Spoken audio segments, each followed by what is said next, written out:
Are you doing video or is it? Welcome everyone back on Krishiv Talks, and today we have a new guest from a stoic community that I am a part of, and I love it because stoicism has been on a rise.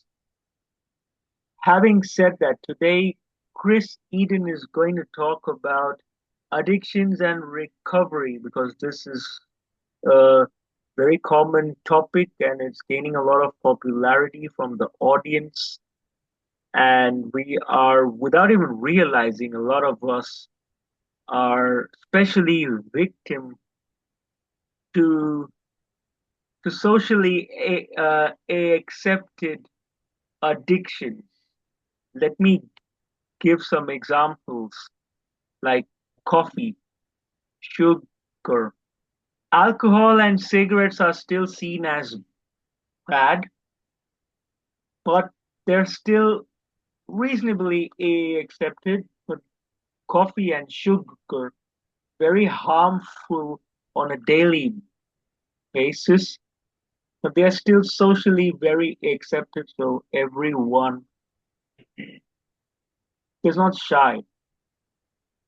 And then there are other addictions like drugs and sex and so many more that are no doubt addictions, but then they are practiced in secrecy.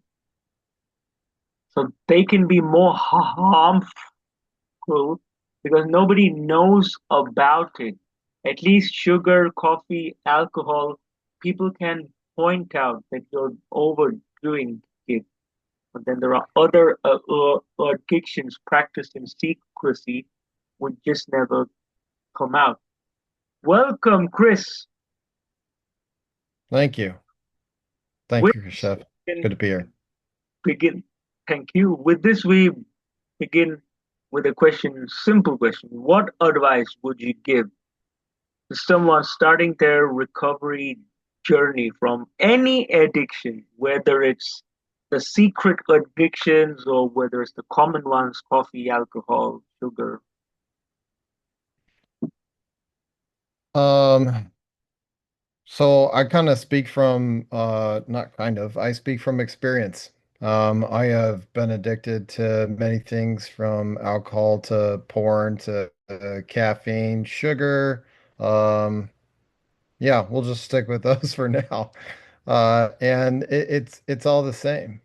You have to be the one that chooses it.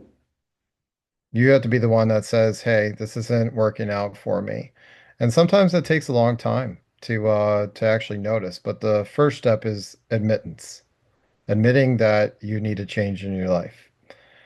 Um, and so for me, that took quite a while, depending on the addiction that we want to talk. But if we want to talk alcohol, um, I was downing half a 750 of whiskey to at the end of the night to silence the voices in my head. To silence the chronic pain in my back. And I fought tooth and nail for a long time because I was like, there's no way that I'm addicted. I'm just, I just happen to drink a lot. Um, but I finally had to admit that I wanted a change in my life. So my advice is when you're ready to seek help, but give yourself grace because there's no one-stop solution. You're not going to go, well, the chances of going out on a weekend and having an eye-opening epiphany that'll completely change your life. That's very rare, but does happen. But be easy on yourself. Right. And I think, yes, acceptance is the first step that accept that there is sort of an addiction and then be willing to be vulnerable and seek help from online communities. Read books, read literature, watch YouTube content. How Yeah. does one rebuild build their life and relationships, career, and health post addiction. Uh, Addictions normally do not ever start. I don't know anyone that was like, yeah, I want to hurt myself. Um, I I'm gonna do this. I'm gonna drink alcohol to poison myself. Uh, it's normally just started out of you see some other people doing it, and then you start drinking. And the next thing you know, when life circumstances happen, trauma or something just too much too often, um, then maybe you start drinking a little bit more, or maybe you meet one of your friends who drinks more, and you try catching up. And next thing you know is you're becoming heavier and heavier. And instead of it just being for me. Uh, each of my addictions, it was just a pleasure to start. You know, we were out having fun with friends, and then we decided to drink. And it made things a little bit funnier. But then before I know it, it becomes a crutch. And I don't really remember much in between all of it of my thought was, well, if I'm going out, it's going to include alcohol. It was no longer an option. And then almost every night I would be drinking. I made exceptions here and there, but it creeps up on you. And so, in order to dismantle, it's going to take a while to be able to completely dismantle. There's a couple of people that can do go cold turkey, but um, when you first got into it, your friends changed or might have changed. Maybe not everyone was drinking, and so you started finding other people that were drinking, and then you started going places where there was drinking. And so afterwards, in order for you to change it, you do need to consider the places that you're going, the people you're surrounding yourself with, because community is everything. There's people that will, like I went to a couple of recovery groups and I went to some over the weekend retreats that helped me. Uh, it gave me the knowledge that I needed and the encouragement that I needed and some tools for me to be able to exit my different addictions. But it wasn't until I finally was told about integration. And integration specifically says that this is going to be a learning process. You'll have some progress, and maybe some days you'll feel like you're sliding backwards, but that's okay. And so you begin in that integration by one, having a plan, setting some goals, setting reminders around your house and on your phone of who it is, who's this new person that you're trying to become. Why is it that you are letting go of whatever this perceived addiction is in your life? And so there's some days where you'll wake up and you'll just have a hankering to go right back into whatever your addiction was. And you have to remind yourself. And so you can do it on your own. Um, Setting out sticky notes, and I put phone reminders on my phone and alarms, and I have reminders in my car that Chris is no longer an angry driver, uh, and it's okay if someone, you know, rudely cuts me off, but I will not allow myself to be the angry person that I once was. But when you slip up, that's okay too. But the second step, besides holding yourself accountable and having the right reminders and notifications and all that surrounding you, is that uh, you start to find your friends, you other people that are in recovery. Some that I always promote, find someone that's so far ahead of you, find someone that's a little bit ahead of you, and if you can, find someone that's in it with you. It's better, the journey is so much better when you're not alone and when you can see other people that have exited the same of what you have. Um, and then this is the little bit more difficult part. Sometimes you need to separate yourself or distance from people that are not encouraging or supporting your change. So that might be a spouse, that might be a kid, that might be your work, that might be your best friend. I've distanced myself from some people, and some have permanently left my life, and others have come back in slowly over time because they can see the change and they can see the better version of myself now. Yeah. Hopefully that answered your your question, On Krishan. that note, we should give some daily practices to help long-term sustainable sobriety. Hmm. What worked according to you in your journey and the journeys you've discovered from other people in the community? What daily practices? Yeah, so for me, hmm, so I'm a former military officer. I spent 4.5 years in the war zones. I was kicking open doors and I experienced quite a bit of stuff. And that all came catching up to me in 2018. I silenced the thoughts and the emotions with a lot of alcohol, pain pills, other pills and stuff, just to get myself to be able to sleep during the night. Um, and in 2018, I tried taking my life. I just had too much. Like I thought there was no way out. I thought there was not an escape, and that this was the end.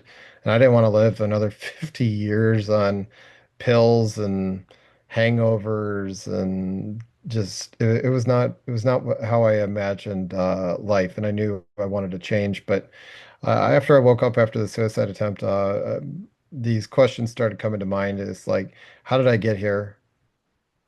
How do I never go back? And how do I help others do the same? And so, um, after I learned how to get out and I was in a really good place, I noticed like, oh, I'm falling backwards here and there. Like I think it was 15 months without drinking any alcohol. We'll just focus on the alcohol for now. Um, and then I was like, I think I could have a drink.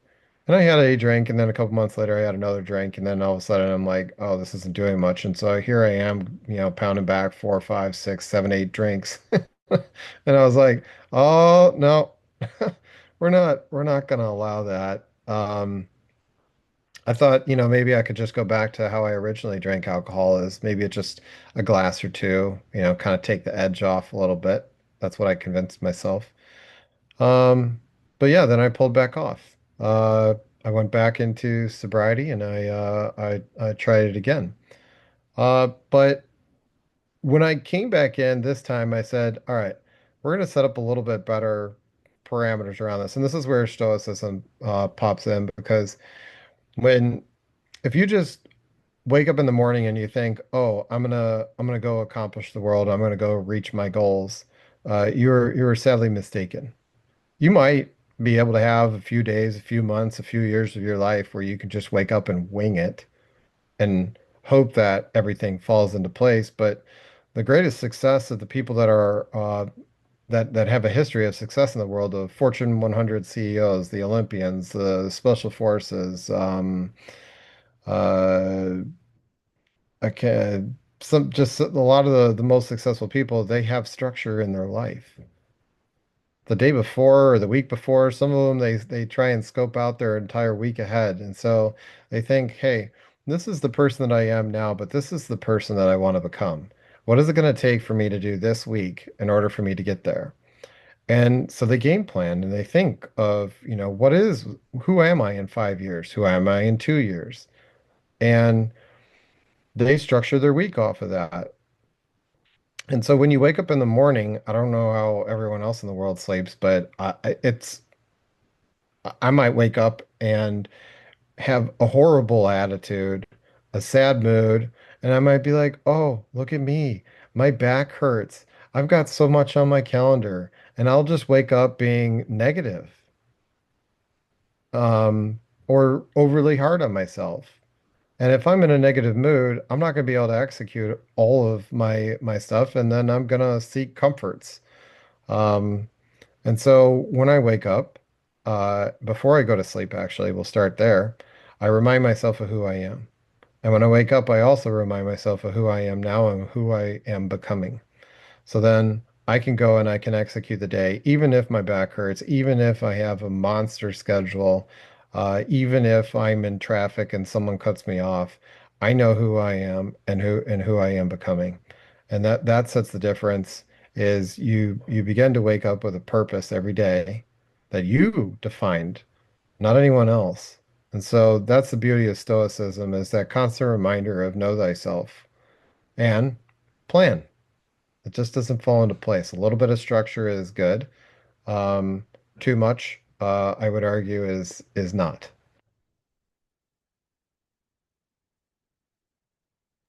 Thank you, Chris. And on that note, I would like to add a few more very common generic practices, but it's the generic good stuff that leads to long-term good, sustainable results, and those are meditation, exercise, reading, Mm, community engagement, which includes friends, but also social work and spending time in nature.